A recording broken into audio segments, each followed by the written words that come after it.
수업생 여러분 반갑습니다. 자, 이제 입문 과정에서 우리 인강드림 경매 매수 신청 대리로서 전체 입문 과정을 보고 계십니다. 우리 공인중개사 법령은 1강 법령에 관련되는 내용이 70%를 출제하겠다라고 시험기관에서 이야기를 합니다. 그 다음 제2편이 부동산 거래 신고제였죠. 요즘 출제 경향으로서 비중이 높아지고 있는 부분이 부동산 거래 신고제입니다. 그 다음 우리 단원의 하이라이터죠. 제3편이 중개실무로 연결이 되어 있고, 중개실무에는 주택임대차, 상가임대차, 또 매수신청 대리, 경매 이렇게 진행을 할 겁니다. 이 중에서 이번 입문 과정에서는 반드시 출제가 되고 또 여러분들 관심도 많으신 경매와 매수신청 대리에 대해서 정리를 하고자 합니다. 반드시 출제되는 단원이기도 하지만 또 여러분들이 관심도 많죠. 자, 그런 경매 수업을 진행을 해봅니다. 일단 가볍게 여러분 경매와 공매의 실무다 이렇게 되어 있는데, 경매는 경쟁매매의 줄임말입니다. 경매가 뭐라고요? 경쟁매매, 즉 가장 높은 가격으로 많은 가격을 써내는 사람에게 당첨을 하겠다. 우리는 그걸 경쟁매매랍니다.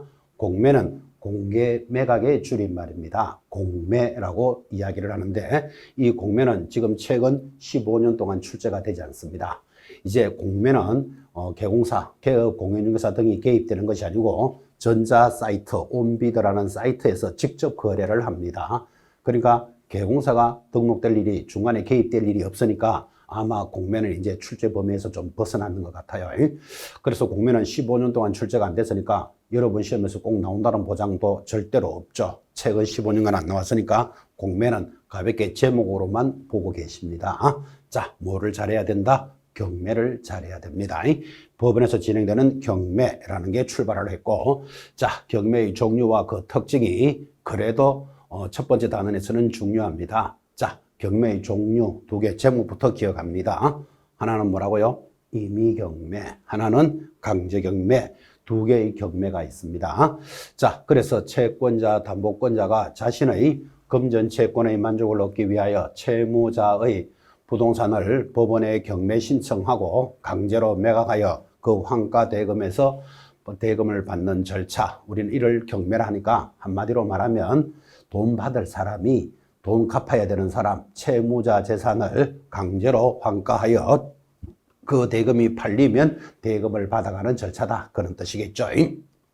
자, 그런 경매의 종류가 두 가지가 있습니다. 1번 임의경매, 아주 중요합니다. 자, 그럼 여러분들은 임의경매 하면 개념으로서 저당권, 질권, 유치권, 담보가등기, 전세권 등 담보물권이 가지고 있는 경매권을 실행하는 경매다. 자, 여기서 기억할 것, 임의경매가 들어오면 담보물권을 실행한다. 이 말을 기억하셔야 됩니다. 굉장히 중요합니다. 자, 그래서 경매의 종류에서 임의경매 하면 이 꼴 같은 말이 뭐라고요? 담보물권 하는 말을 기억하셔야 되고, 이 담보물권이니까 이렇게 기억할까요? 여러분 국민은행에 아파트를 담보하고 돈을 1억 빌렸다, 이런 말 들어보셨나요? 자, 아파트를 담보로 잡고 국민은행에 1억을 빌렸는데 만약에 돈을 안 갚아주면 국민은행이 그 아파트를 담보물권이죠. 담보물권을 경매로 실행을 합니다. 자, 그러니까 특징이 나타납니다. 집행권한을 요하지 않고 특정한 재산, 그 아파트 담보한 것에 대해서만 경매가 일어나니까 특정 재산에 대한 강제 집행이고, 그 물건에 대해서 경매를 하니까 물적 책임이라는 말이 들어오죠. 그리고 예견된 경매입니다. 예견된 경매라는 것은 국민은행에서 아파트를 담보로 1억을 빌려줄 때 돈을 안 갚아주면 경매하겠습니다 라는 게 예고가 되어 있습니다. 그래서 예견된 경매로서 강제경매의 규정을 준용한다. 자, 그래서 현장에서 지금 일어나는 경매는 거의 다가 90%가 임의경매입니다. 자, 그러면 입문 과정에서 입문하시는 여러분들은 다른 것은 몰라도 이제 앞으로 계속 이 과정을 수업을 할 거니까 임의경매라는 말이 나오면 뭐라고요? 담보물권, 이 두 마디를 기억을 하셔야 됩니다. 그래야지 앞으로 수업이 따라갈 겁니다. 자, 그런 임의경매가 약 90%라면 두 번째 강제경매라는 게 나타납니다. 자, 강제경매의 개념은 뭐냐?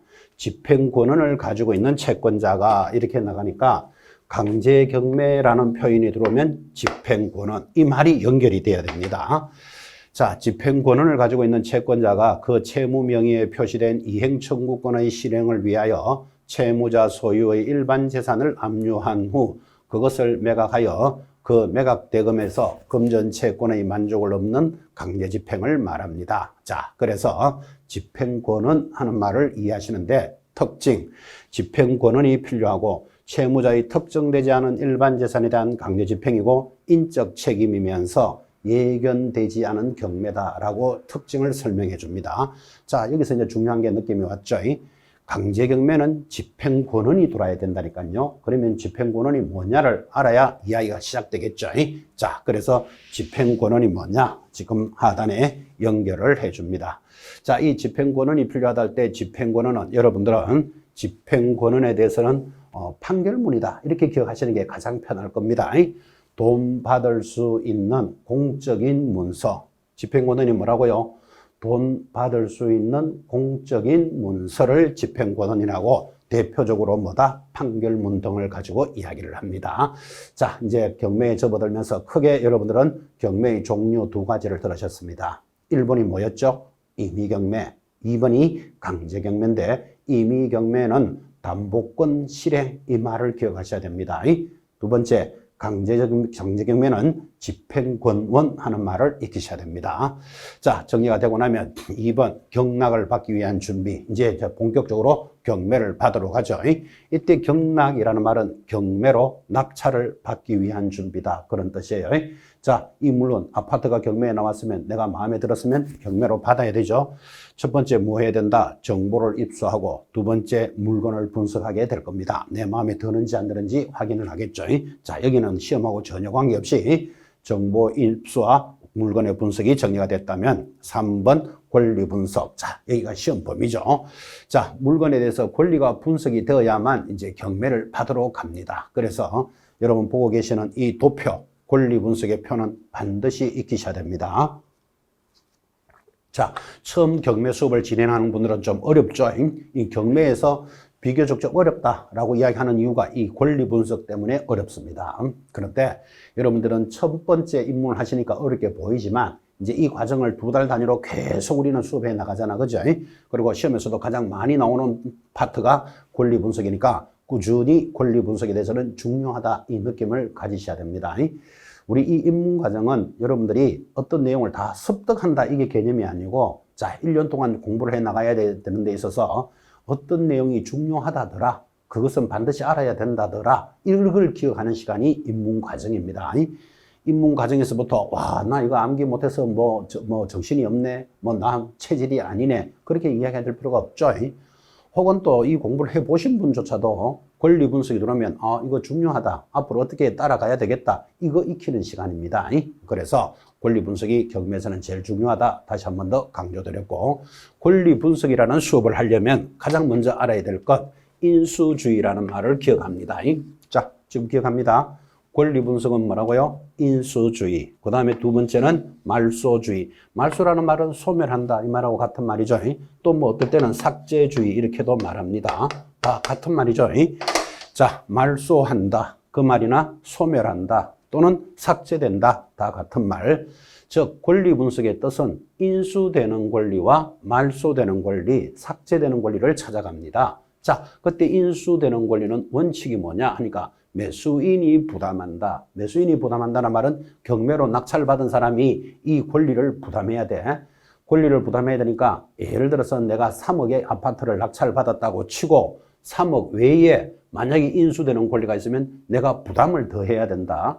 부담을 더 해야 되니까 돈이 더 나가야 된다 이 말이겠죠. 그러니까 우리는 인수되는 권리를 위험한 권리다 이렇게 말합니다. 자, 다시 인수되는 권리를 뭐라 그런다? 인수를 해야 되니까 위험한 권리다. 말소주의라는 말은 없어진다, 소멸한다, 삭제된다 이 말이잖아. 그죠? 없어지니까 나로 하여금 부담이 없는 권리. 자, 그러면 경매를 함에 있어서 내가 이 물건을 낙찰받으면 위험한지 안전한지는 확인해보고 들어가야 되잖아. 그죠? 그래서 위험하다를 뭐라 부른다? 인수주의. 안전하다를 말소, 삭제주의라고 합니다. 자, 인수되는 거 위험한 거 원칙적으로 매수자가 부담하는데 어떤 거냐 하면 말소 기준 권리보다 빠른 지상권, 지역권, 전세권, 소유권 이전 청구, 보전, 가등기, 가처분, 환매권, 임차권 이런 등등의 권리들인데 이거 여러분 크게 고민할 필요가 없이 말소 기준 권리보다 빠른에 초점을 딱 잡습니다. 자, 말소 기준 권리가 이렇게 있다면 이 말소 기준 권리보다 먼저 들어와 있는 것, 이 말이겠죠. 빠른 것은 인수된다. 자, 예외적으로 말소되는 게 있습니다. 전세권 요거 시험에 잘 나오죠. 경매 신청을 한 전세권은 뭐 한다? 말소됩니다. 또 배당 요구를 한 경우에도 말소되는데 요 전세권은 말소 기준 권리보다 앞에 있으면 원래 인수되는 권리라 그랬잖아요. 그런데 예외적으로 경매를 신청하거나 배당을 요구하면 말소된다. 그런 뜻이에요. 그때 주택임차인의 대항력 발생일과 등기 신청일이 같다면 대항력이 우선합니다. 그래서 이 대항력은 오전 0시부터 인정을 해준다. 그 시간부터 제시가 되니까 대항력이 우선해준다라는 표현이었죠. 자, 그때 말소 기준 권리가 뭐냐 하고 물으면 이런 등은 암기하셔야 됩니다. 지금부터 근저당권, 저당권, 담보가등기, 가압류 등기, 압류, 경매 신청 등기를 기준권리, 즉 말소 기준권리라고 이 기준권리보다 지금 보이죠? 앞에 있으면 이것들은 인수하는 권리, 요 기준권리보다 뒤에 있으면 이것들은 뭐 하는 권리? 말소되는 권리입니다. 그래서 여기 기준권리와 등기 요 부분은 암기하셔야 됩니다. 근데 뭐 그렇게 어렵진 않죠? 자, 암기 한번 해봅시다. 근저당권, 저당권, 담보가등기, 가압류, 압류, 경매 신청 등기를 말소 기준 권리라고 이거보다 앞에 있는 놈들 이것들은 인수되는 권리, 이것들은 삭제되는 권리 그렇게 정리합니다. 자, 그래서 말소주의 원리 매수인이 부담하지 않습니다. 그러니까 내가 부담하지 않으니까 이 권리는 안전한 권리다. 말소 기준 권리보다 늦은 지상권, 지역권, 전세권, 소유권 이전 청구, 보전, 가등기, 가처분, 환매권, 임차권, 대항 요건을 갖춘 주택 임차인은 삭제되는 권리. 자, 여기 인수되는 권리로서 이 권리보다 뒤에 있으면 원래는 말소된다 그랬잖아. 그죠? 근데 요놈들은 무조건 인수됩니다. 그래서 시험에 잘 나옵니다. 자, 그러면 요 세 가지 권리는 별도로 암기하셔야 되겠죠. 유치권, 법정지상권, 분묘기지권은 옆에다가 항상 인수 이렇게 기억을 해 놓습니다. 자, 그래서 권리 분석이 비교적 어렵고 또 출제도 잘 되는 단원이지만 결코 여러분들은 힘들어 할 필요가 없습니다. 뭐를 기억하시면 되는가 하면 요 놈들 유치권, 법정지상권, 분묘기지권은 옆에 뭐라고요? 항상 인수 그렇게 기억합니다. 항상 인수되니까 요 예외되는 데들은 위험한 권리에 해당되는 게 시험에 잘 들어온다 그런 뜻이에요. 자, 그러면 이제 권리 분석이라는 큰 단원을 여러분 한번 보셨습니다. 자, 다시 정리합시다. 제일 중요한 단원이니까 권리 분석은 인수되는 권리와 말소되는 권리를 찾아가는 것이다. 인수되는 권리는 위험한 권리, 말소되는 권리는 안전한 권리입니다. 자, 그러면 뭐는 인수되고 뭐는 말소되느냐 이렇게 물으면 기준 권리가 있다니까요. 요거는 암기하셔야 돼. 근저당권, 저당권, 담보가등기, 가압류, 압류, 경매 신청 등기를 기준 권리라 부르는데 이놈들보다 앞에 있는 놈들은 뭐 한다? 인수한다. 이 기준 권리보다 뒤에 있는 놈들은 삭제된다 이 말이에요. 삭제가 말소니까. 그런데 요 세 놈은 항상 인수되는 권리다. 항상 인수된다 이 말은 위험한 권리다. 그렇게 정리를 했죠. 자, 비교적 조금 만만찮지만 권리 분석이 되어야만 그다음 그 물건을 경매받으러 갑니다. 자, 그래서 권리 분석을 크게 정리하셨고 오늘 입문 과정에서 여러분들은 인수와 말소라는 개념만 알아도 굉장히 편하다. 이렇게 해서 두 가지를 의식해 놓습니다. 그리고 오늘만 수업하고 말 것도 아니고 계속 확인해 나가겠죠. 자, 그래서 권리 분석이라는 큰 단어를 하나 정리했습니다. 이제 권리 분석도 됐으니까 이제 경매를 받으러 가야 되잖아. 그죠? 경매로 받으러 가는 것을 뭐라 부른다? 경매 절차라고 부릅니다. 자, 이제 경매 절차. 이 표대로 연결이 되니까 여러분 가볍게 입문합니다. 자, 경매하는 절차는요, 대체적으로 목적물을 압류하여 환가한 다음 채권자의 채권을 변제하는 세 단계의 절차로 진행이 됩니다. 자, 경매의 절차가 어떻게 됩니까? 하고 물으면 이렇게 대답하면 되겠죠. 첫 번째, 경매 신청 및 경매 실시 결정을 한다. 이게 첫 번째 단계입니다. 여러분 여기 번호를 1번 달아도 좋겠습니다. 한번 달아봅시다. 1, 2, 3, 4, 5, 6, 7, 8, 9번. 이렇게 해서 이제 그냥 우리가 가볍게 번호를 달았는데 9가지 과정으로 흘러간다. 이렇게 이해하시면 되겠죠. 자, 1번 첫 번째 과정이 뭡니까? 이렇게 물으면 경매 신청 및 경매 개시 결정을 합니다. 자, 물어봅시다. 경매 신청 누가 할까요? 돈 받을 사람, 채권자가 경매를 신청합니다. 그러면 경매 결정을 하는데 경매 결정은 법원에서 해주겠죠. 자, 결정이 되면 이제 두 번째가 뭐다? 배당 요구 종기를 결정하여 공고하는데 이게 아주 중요합니다. 자, 여기서 이제 배울 수 있는 것, 경매가 시작이 되었다. 그러면 제일 먼저 하는 게 뭐다? 배당 요구. 이 말을 기억하시고, 자, 배당 요구에 대해서는 바로 이어서 설명이 따라올 겁니다. 일단 절차를 봅니다. 두 번째 과정이 배당 요구 종기를 결정하면 드디어 매각을 준비합니다. 매각을 준비한다. 이 말은 경매를 준비한다. 이 말이에요. 누가 경매 준비합니까? 법원에서 매각을 준비하겠죠. 자, 매각을 준비하면 4번 매각 및 지정결정기일의 지정공고 통지를 하여 매각을 준비한다라는 말은 법원에서 이제 아파트가 경매 나왔으면 현장에 한번 가봐야 되겠죠.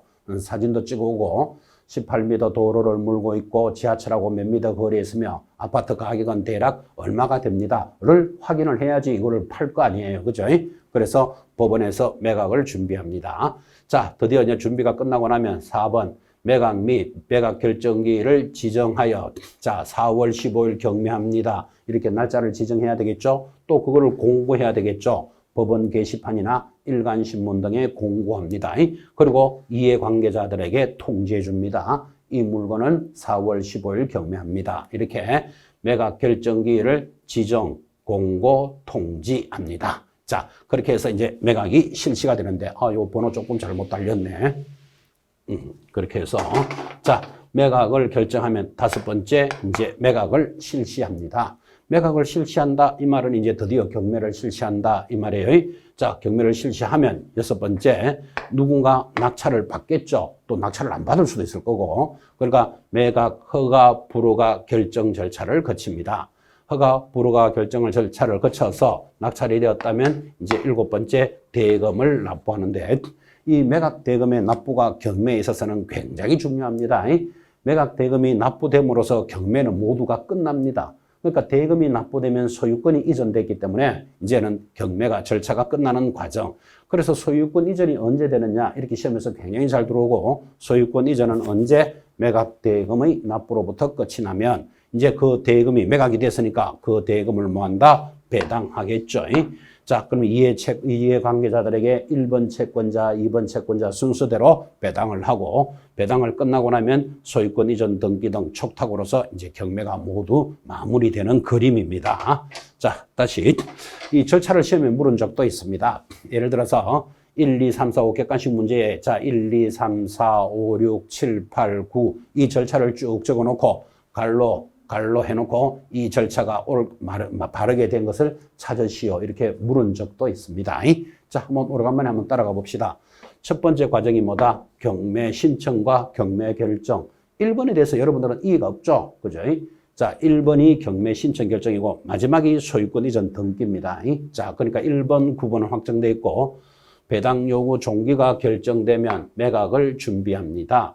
법원에서 매각을 준비하고 매각을 준비하고 나면 매각 결정 기일을 날짜를 지정, 공고, 통지해서 드디어 경매를 시작합니다. 경매를 시작하는 것을 매각을 실시한다 이렇게 말하는 거예요. 자, 매각을 실시했는데 아무도 사러 오는 사람이 없습니다. 이 경매를 시작했는데 왜 아무도 사러 오는 사람이 없다? 그를 유찰되었다 이렇게 말합니다. 유찰되면 다시 날짜를 잡아야 되잖아. 그죠? 그래서 새매각이라는 게 그렇게 일어난다라는 표시예요. 참고로 보시고. 자, 그런데 누군가 낙찰을 받았습니다. 그러면 매각 허브 결정 절차가 일어나는데 예를 들어서 불허가를 받는 사람이 있습니다. 이때 불허가라는 말은 농지 같으면 농지 취득 자격 증명 이런 것들을 제시합니다. 근데 농지증을 제출 못했어. 그러면 불허가 받겠죠. 불허가 받으면 어떻게 해야 된다? 다시 또 경매해야 돼. 날짜를 잡아야 되겠죠.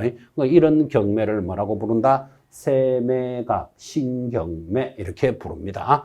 자, 그런데 허가를 받았답니다. 받았으면 어떻게 된다? 매각 허가 결정 절차가 진행됐겠지. 그러면 이제 대금을 납부하시오 이렇게 가는데 마지막 날이 됐는데 대금을 또 납부하지 않는 자가 생길 수도 있습니다. 마음이 변했거나 돈이 준비가 안 됐거나 대금을 안 내면 뭐 해야 된다? 미납하면 다시 경매해야 돼. 그럼 다시 경매하려면 날짜를 지정 공고 잡아야 되겠죠. 그래서 대금 납부에 있어서 대금이 미납이 되면 재경매한다. 그런 표예요. 그러니까 여러분 참고로 보시면 됩니다. 자, 이렇게 해서 이제 매각 허브 결정, 대금이 납부인데 대금을 납부했어. 납부했으면 이제 배당으로 들어간다. 지금 이런 절차죠. 그럼 배당으로 절차가 들어가니까 실질적으로 경매는 이제 끝이 났는 거예요. 배당 다 해주고 그 다음에 낙찰받은 사람에게 뭐 한다? 소유권 이전 등기 촉탁 그리고 부동산의 인도, 명도, 소송이라는 마무리 단계로 접어들 겁니다. 자, 이 9가지 절차가 갈로 역기 시험 문제에 들어올 수도 있습니다. 그러니까 여러분들은 제목 정도는 꾸준히 보시도록 합니다. 특히 미납이 되면 재매각, 이를 재경매를 합니다. 또 불허가를 받거나 유찰이 되면 세매각, 신경매를 하는데 이런 절차들도 지금 이어지는 내용에서 다 설명이 될 겁니다. 그래서 큰 경매 절차도를 보셨습니다. 아마 1년 동안 이 경매 절차도에 따라서 경매 수업이 진행이 되겠죠. 그래서 이 표 꾸준히 유심히 잘 보셔야 됩니다. 자, 이제 경매 절차도를 봤으니까 이 절차에 관련되는 내용으로서 이제 그 내용들이 출발을 합니다. 자, 경매가 진행되고 나면 제일 먼저 여러분 뭐를 합니까? 배당 요구 종기를 결정한다라는 단어를 보셨죠? 좀 전에 표에서. 그러니까 1번 경매가 신청이 되고 나면 이제 경매를 시작한다라고 결정이 되고 나면 배당 요구 종기를 결정하는데, 자, 배당이라는 것은 배당 요구하지 않아도 배당을 받는 채권자, 배당 요구를 해야만 받을 수 있는 채권자로 구분을 합니다. 자, 그러면 경매 등기가 돼 있는 상태에서 배당 요구를 하지 않아도 배당을 받는다는 뜻은 반드시 등기가 돼 있으니까 배당을 해준다 이 말이나 이 물건에 대해서 배당해 주세요 요구하지 않아도 되는 자들입니다. 자, 어떤 자들입니까? 이렇게 물으면 첫 경매 개시 결정 등기 전에 이미 등기를 종료한 자로서 1. 담보권자, 임차권 등기권자, 체납 처분에 의한 압류 등기권자, 가압류권자, 배당 요구 종기까지 한 경매 신청에서 이중 개시 결정이 된 경우의 뒤의 압류 채권자는 이중 개시 결정이 됐으니까 내가 돈을 달라고 요구할 수 있는 권리가 있죠. 이런 자들은 배당 요구하지 않아도 되는 채권자들입니다. 그런데 자, 이런 자들은 반드시 배당 요구를 해야만 받을 수가 있습니다. 자, 배당 요구를 해야만 받을 수 있는 채권자들은 여러분들은 유심히 보시면 등기가 돼 있지 않는 자들은 반드시 배당을 요구해야 됩니다. 1번 집행력 있는 정본을 가진 채권자 배당 요구해야 됩니다. 자, 정본을 가진 채권자와 2번 주택 및 상가 건물 임대차 보호법에 의한 소액 임차인, 확정일자부 우선변제권이라고 그러죠. 이런 임차인은 등기가 돼 있지 않잖아요. 그러니까 자기들이 신청을 안 하면 누구를 먼저 해줘야 될지 알 수가 없다니까, 법원에서. 그래서 등기가 돼 있는 권자, 담보권자, 등기권자, 가압류권자, 이런 압류 채권자들은 등기가 돼 있는 자들이니까 배당을 요구하지 않아도 된다면 등기가 돼 있지 않는 자들은 반드시 배당 요구를 합니다. 3번 근로기준법에 의한 임금 채권자. 자, 근로기준법에 따라서 최우선 변제, 가장 먼저 나가는 채권자들이 있지만 이 자들은 등기가 돼 있는 건 아니잖아요. 상법상 고용관계로 인한 채권이 있는 자 등 경매 개시 결정 기입 등기 후에 가압류한 채권자, 국세 등의 교부 채권자, 즉 등기가 돼 있지 않는 이런 자들은 배당 요구를 해야 될 것입니다. 자, 그러면 여러분 시험 지문에서 자, 경매가 실시가 되면 배당을 요구해야 되는 자는 누굽니까? 하지 않아도 되는 자는 누굽니까? 라고 만약에 문제를 묻는다면 자, 하지 않아도 되는 자 이거 암기, 배당 요구를 해야 되는 자 이거 암기 한다는 게 쉬운 이야기가 아니잖아, 그죠? 그런데 의식을 딱 하시기를 경매 등기 전에 등기가 돼 있는 자들을 이렇게 기억하시면 되잖아요. 등기가 돼 있는 자들은 배당 요구하지 않아도 됩니다. 등기부에서 다 알려주니까. 그죠? 그런데 이 자들은 경매 등기 후에 들어온 자들입니다. 경매가 시작되고 난 뒤에 들어온 자들은 어떤 자가 들어왔는지 경매를 진행하는 단계에서는 알 수가 없잖아. 그죠? 이런 자들, 등기가 돼 있지 않는 자들은 배당을 요구해야 된다. 이렇게 기억하시면 크게 줄기가 편하게 연결이 될 겁니다. 다 암기해서 갈 수 있는 내용은 아니죠. 자, 그러면 경매가 시작되면 배당 요구 종기가 결정되고 공고를 했습니다. 자, 그럼 드디어 이제 2번 매각을 준비합니다. 매각 준비라는 말은 법원에서 이 물건을 팔겠다고 준비를 하는데, 자, 1번 대상 부동산에 대한 물건의 현황 조사와 감정 평가를 하고 공과를 주관하는 공무소에 대해서 최고합니다. 예를 들어서 이 물건이 경매되면 뭐 전기세, 수도세 이런 거 좀 밀렸다고 봐야 되겠죠. 자, 거기에 대한 최고하고 이해관계인에 대한 채권 신고를 최고합니다. 최고한다 이 말은 독촉한다 이런 뜻이에요. 자, 신청할 사람은 신청하세요 라고 독촉을 해줍니다. 그리고 부동산의 평가와 최저 매각 가격을 결정하고 입찰 물건 명세서, 그래서 작성해서 비치하는데 요거를 매각 물건 명세서라고도 이야기합니다. 여기 입찰 물건 명세서를 말하고요. 매각 물건 명세서라고도 이야기하는데, 자, 이 물건을 경매하기 위해서는 이제 법원에서 조사를 나가보니까 18m 도로를 물고 있고 지하철하고는 8m 거리에 있으며 시세는 얼마쯤 되는 겁니다. 라고 이 물건들을 평가한 것을 작성을 하는데, 여기 입찰 물건 명세서나 매각 물건 명세서는 같은 말이기도 하지만 앞으로 경매에 있어서는 매물서라는 말을 굉장히 많이 쓰게 됩니다. 그래서 이게 법원 민사집행과에 매물서를 비치를 해서 이 물건을 경매받고자 하는 자들은 이 명세서부터 확인하고 경매를 받도록 조치를 해줍니다. 그래서 앞으로 여러분들은 경매 입문하시면 매물서라는 말은 굉장히 많이 듣게 될 겁니다. 매물서를 잘 확인해서 이제 권리관계에 하자가 있는지 등을 확인하고 경매 물건을 받게 될 겁니다. 자, 오늘 수업에서 매물서 하는 말이라도 한마디 기억해 놓으시기 바랍니다. 앞으로 경매를 하고자 하는 여러분들은 매물서 하는 말은 굉장히 중요합니다. 자, 이런 매물서가 이제 작성이 되면 드디어 법원에서 매각을 실시합니다. 매각을 실시한다 이 말이 경매를 실시한다 그 말이에요. 자, 우리 민사집행법에 따르면 부동산의 매각은 방법이 3가지가 있습니다. 1번 매각 기일에 하는 호가 경매라는 게 있습니다. 2번 매각 기일에 입찰 및 개찰을 하는 기일 입찰이라는 방법이 있고, 3번 입찰 기간 내에 입찰하게 하고요 매각 기일에 개찰하는 기간 입찰이 있습니다. 그래서 방법은 모두 몇 가지? 3가지가 있는데 실제로 지금 현장에서 일어나는 것은 2번 기일 입찰이 99%죠. 자, 4월 15일 경매합니다. 이것이 기일 입찰이다 그런 뜻이에요. 자, 기일 입찰이 제일 많고 그 다음 민사집행법에는 호가 경매라는 것도 있고 기간 입찰이라는 방법도 있다. 이까지만 기억하시면 되죠. 그래서 매각은 3가지 방법으로 연결이 되어 있습니다. 자, 이제 이렇게 해서 이제 경매가 시작이 되는 방법도 알았다면, 자, 동그라미 1번 입찰에 참석할 수 없는 자가 있습니다. 그러니까 이 물건이 경매가 진행되는데 못 받는 자가 있다니까요. 그래서 입찰에 참석할 수 있는 자, 없는 자도 경매를 진행하는 입장에서는 시험 문제거리는 되죠. 자, 그렇게 해서 입찰에 참석할 수 없는 자를 한번 체크해 봅시다. 상단에 1번. 자, 이런 자들은 경매를 받을 수 없는 자다 그런 뜻이에요. 어떤 자들일까요? 자, 경매를 받을 수 없는 자. 첫 번째, 권리 능력과 행위 능력이 없는 자. 따라서 행위 무능력자는 법정 대리인에 의해서만 입찰에 참석할 수 있다. 자, 우리 대표적으로 미성년자 이런 자들이죠. 민법에서 많이 배우셨죠.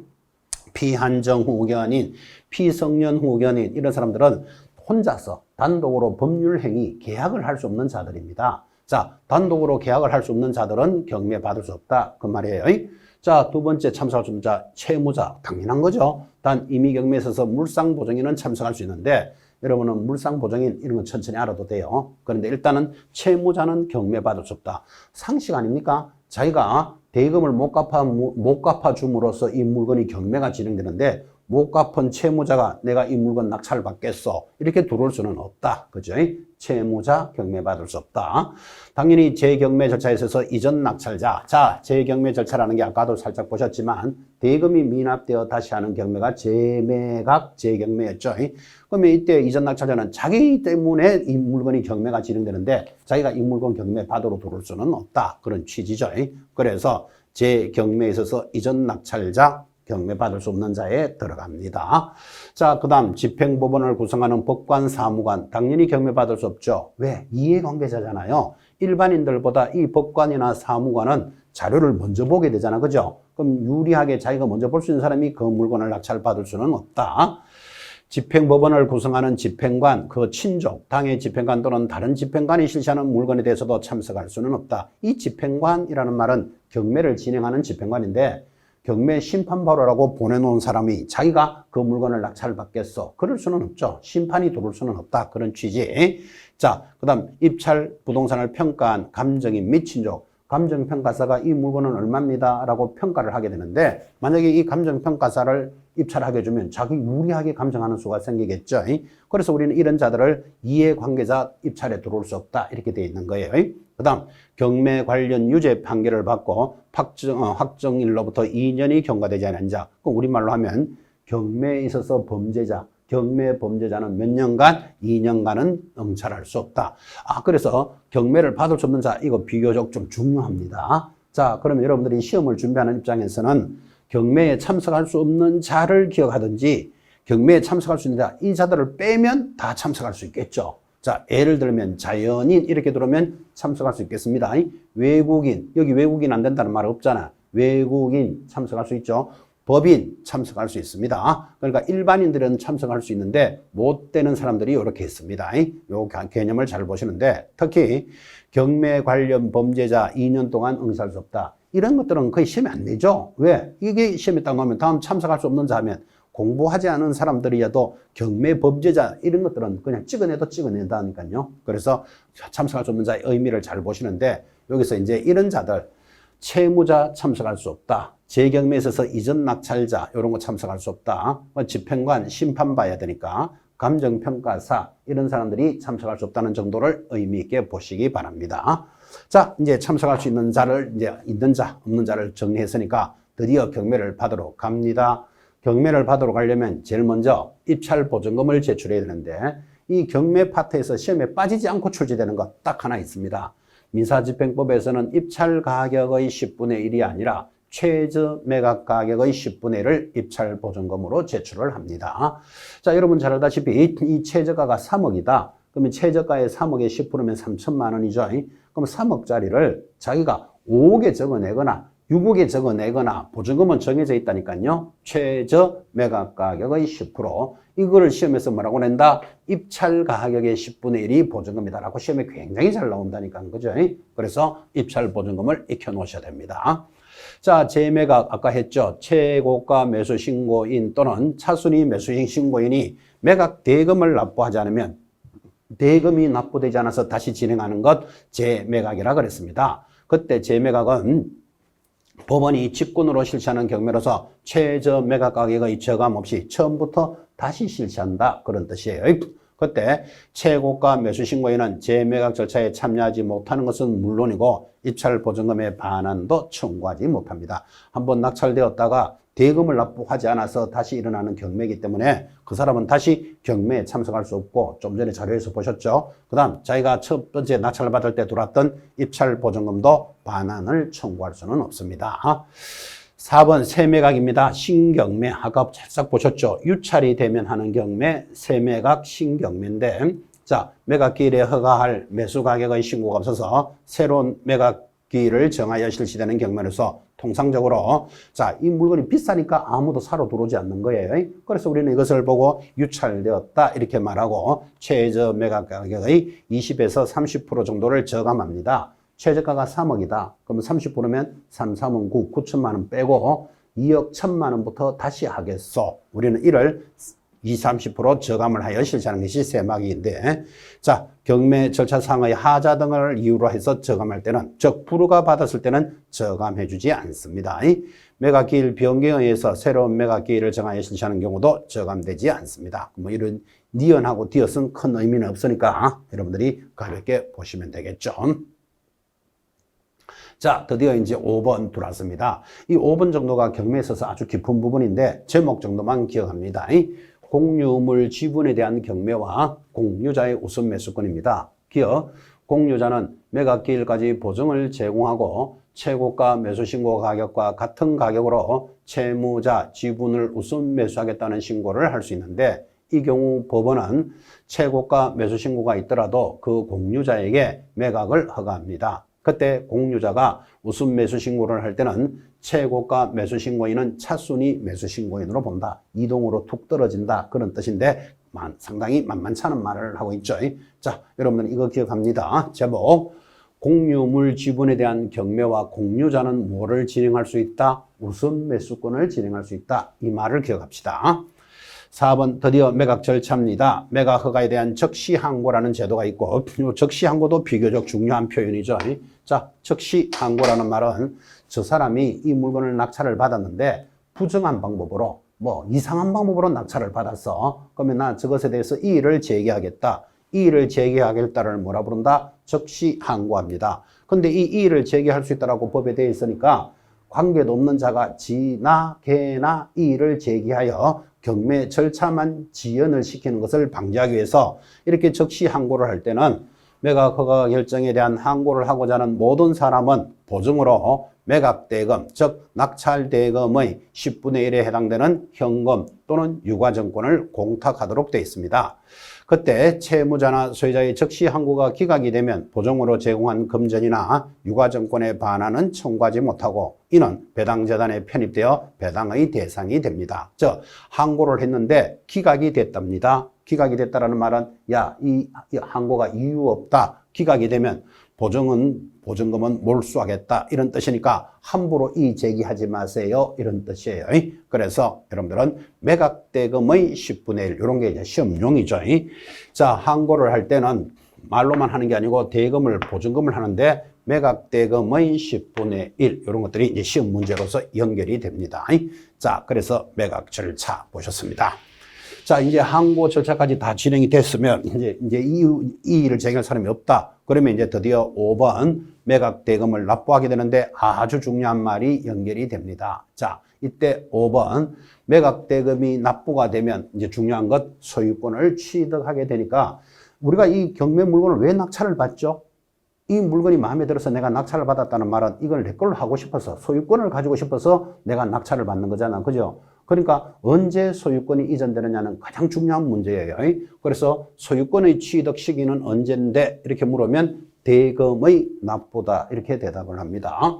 자, 매각 허가 결정이 확정이 되면 법원은 대금의 지급 기한을 정하여 여기서도 중요한 말, 이 기한을 정하는데 이것을 기일을 정하여 하면 틀리는데 글자 한마디에 완전히 한 문제가 왔다 갔다 하고 있죠. 그래서 대금의 지급 기한을 정하여 이를 매수인에게 통지하고 매수자는 대금 지급 기한까지 언제든지 매각대금을 납부합니다. 그때 2번 매수인은 배당표의 실시에 관계되는 채권자들이 승낙을 하면 매각대금의 한도에서 매각대금의 납부에 대신하여 채무를 인수합니다. 세 번째, 배당받을 채권자가 동시에 매수인이라면 매수인은 자기가 수령할 배당금과 매각대금을 배당하기 위해서 상계할 수도 있습니다. 자, 1번 저당권자 국민은행이 1억을 받을 게 있습니다. 자, 1억을 받을 자가 있는 자가 물건을 낙찰을 받았다. 그럼 내가 5억에 낙찰을 받았으면 5억이라는 대금을 납부해야 되는데 어차피 대금 납부하면 1순위로 내가 1억을 받아야 될 사람이에요. 그러면 그 1억을 받을 거니까 상계해서 4억만 납부해도 된다 이 말이에요.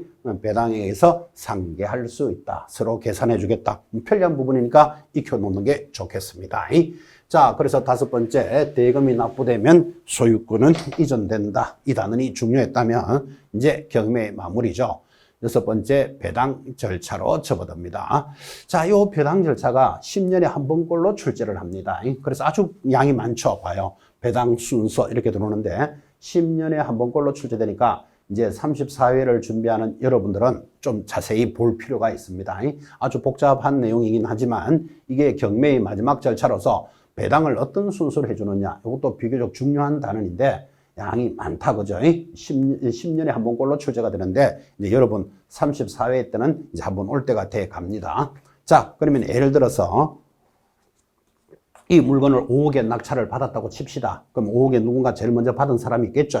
그럼 5억에 받았다면 대금이 5억이 납부가 되었는데 그 5억이라는 돈을 어떻게 쓰느냐 이 말이에요. 그걸 어떻게 한다? 배당을 해줍니다. 자, 그런데 이 배당을 해주는데 배당 순서가 법으로 정해져 있습니다. 자, 1순위. 1순위라는 말은 무슨 말이죠? 제일 먼저 배당해주는 자다. 그죠? 첫 번째 뭐 경매 집행 비용. 그리고 저당 부동산의 제3 취득자가 지출한 필요비, 유익비 등은 1순위로 배당을 해줍니다. 자, 필요비, 유익비라는 말은 이런 이야기죠. 이 주택이라고 칩시다. 이 주택이 경매가 넘어왔는데 지붕이 고장났어. 그 지붕이 고장이 나면 한여름에 비가 막 맞고 하면 이 물건 다 썩겠죠. 그런데 누군가 이 물건을 낙찰 받고 싶은 사람이 지붕을 수리합니다. 그 지붕 수리비가 500만 원이 들어갔습니다. 자, 그럼 이 물건이 경매로 끝나고 나면 그 지붕 수리한 비용부터 제일 먼저 해주겠다 이 말이에요. 당연하죠. 그 경비가 없었더라면 이 물건이 경매가 안 될 거니까 그를 우리는 뭐라고 부른다? 필요비, 유익비다 말하고 제3 취득자가 취득한 필요비, 유익비 가장 먼저 배당해 준다 그런 뜻이에요. 당연한 거지. 자, 그래서 경매가 끝나고 나면 제일 먼저 배당해 주는 것 집행비용, 필요비, 유익비. 자, 요거 배당해 주고 나면 이제 남아있는 돈들을 가지고 2순위 주택과 상가임차인의 소액보전금. 우리 주택임대차, 상가임대차에서 많이 배우셨죠? 최우선 변제권입니다. 최우선 변제권은 누구보다도 먼저 해주는 것, 그걸 최우선 변제라고 주택과 상가임차인에 대한 소액보전금, 그리고 근로기준법에 따라 근로자의 최종 3개월치 임금 퇴직금도 가장 먼저 나갑니다. 2순위. 자, 이렇게 2순위 배당하고 나면 남는 돈이 생기겠죠? 자, 그 돈은 가지고 당해세. 국가가 어떤 놈인데 세금 밀린 거 놔두겠습니까? 자, 이 물건이 경매로 진행되면 재산세나 뭐 종합부동산세 이런 거 한번 밀릴 수도 있겠죠. 국가가 해당되는 세금 다 받아갑니다. 대표적으로 당해세는 자산재평가세, 종합토지세, 재산세, 도시계획세, 상속세, 정려세 등등등 뭐 갈로 안에 있는 문제들은 크게 읽을 필요는 없어요. 하여튼 국가가 밀린 세금 다 받아갑니다. 자, 그리고 이제 4순위 이제 여기서부터가 중요합니다. 그 물건에 대한 1번 저당권자, 전세권자, 담보가 등기, 임차권 등기가 있는 주택상가, 즉 우리말로 하면 등기되어 있는 자들의 순서대로 나간다. 뭐 등기되어 있는 순서대로 나가되 만약에 확정일자를 찍었다면 우선 변제권이 있는 주택상가 임차인, 당해세 외의 국세, 지방세에 대한 법정기일, 즉 신고한 날짜에 대해서 이들 간에는 시간 순서에 따라서 배당이 실시된다. 이런 부분들은 경매에 대해서 굉장히 깊은 부분이니까 4순위는 저당권 등 등기순위 우선 변제권이다. 이렇게 기억하시면 됩니다. 자, 4순위 배당해주고 나면 사실은 거의 다 그 돈은 남아있지 않을 가능성이 높습니다. 그래도 순서는 정해놨다니까요. 5순위, 2순위로 배당되는 임금 등을 제외한 기타 일반 임금, 6순위 각종 공과금 채권, 예를 들면 뭐 산업재해 보상금, 건강보험료, 국민연금 보험료 등이 밀렸다면 그거 밀린 거 다 받아갑니다. 마지막 7순위가 일반 채권입니다. 개인과 개인이 빌려주고 받는 돈을 일반 채권이라 하죠. 자, 그러면 이 단어만 보시더라도 만약에 이걸 10년에 한 번꼴로 출제하는데 자, 다음 순서가 맞는 것을 찾아라. 이렇게 문제를 낼 수밖에 없잖아. 그죠? 그러면 여기서 가장 핵심적인 걸 잘 봐놓는 거예요. 자, 여러분 1순위 하면 뭐다? 경매 비용. 요거 기억해 놓습니다. 비용은 항상 1순위로 나갑니다. 2순위 하면 주택과 상가의 소액보전금, 요거를 최우선 변제권, 요거 기억하시라 이 말이에요. 이 복잡한 거 다 기억 못하니까 2순위 주택과 상가의 소액보전금, 3순위 당해세. 그러니까 국가가 어떤 놈인데 넣어두겠습니까? 그 물건이 세금이 미납됐다면 세금 다 받아갑니다. 4순위 이렇게 생각하면 되죠. 저당권 등 우선 변제권, 요거 기억합니다. 그 다음 5순위, 6순위 다 기억 못합니다. 뭐 이런 거 아직 어떻게 다 알겠어요. 여러분이 법원에서 배당해 줄 사람도 아니잖아. 낙찰을 받을 사람이지. 그죠? 그래서 배당 순서는 5순위, 6순위는 가볍게 보되 마지막 순서만 딱 의식을 합니다. 마지막 순서가 뭐다? 일반 채권이다. 요 정도만 기억하시면 최소한 이 단원에 대해서 여러분들은 답을 찾아낼 수 있을 겁니다. 자, 한 번만 더 정리합시다. 배당 절차는 아주 복잡합니다. 아주 복잡하고 10년에 한 번꼴로 출제가 되는데 이제 원래는 한번 나올 때가 돼 가니까 그냥 넘어갈 수가 없다. 자, 그러면 경매가 끝나고 나면 제일 먼저 배당해 주는 건 뭐? 1순위 이거 물을 수 있다니까요. 그러면 비용 이거 기억합니다. 비용. 2순위는요. 주택과 상가 임차인의 소액보전금. 우리는 이를 일명 최우선 변제권 그럽니다. 최우선이니까 가장 먼저 해주는 거잖아. 그죠? 그래서 비용이 딱 정리가 되고 나면 최우선 변제권. 3순위는 당해세, 국가가 어떤 놈인데 세금 빌린 거 다 받아간다 이런 뜻이에요. 3순위 당해세, 4순위 이제 저당권 등 우선 변제권. 그러면 1, 2, 3, 4 기억하시겠습니까? 1, 2, 3, 4. 그 다음 5순위, 6순위 몰라도 된다니까요. 돈. 마지막 배당이 뭡니까? 일반 채권. 이러면 최소한의 문제는 해결이 될 겁니다. 그래서 여러분들은 이 배당 순서는 의미 있게 봐놓으셔야 됩니다. 자, 그래서 경매 절차에서 배당 순서까지 보셨다면 이제 이어지는 인도 명도에서 경매 마무리가 준비가 되어 있겠죠. 10분 쉬었다가 진행하도록 하겠습니다.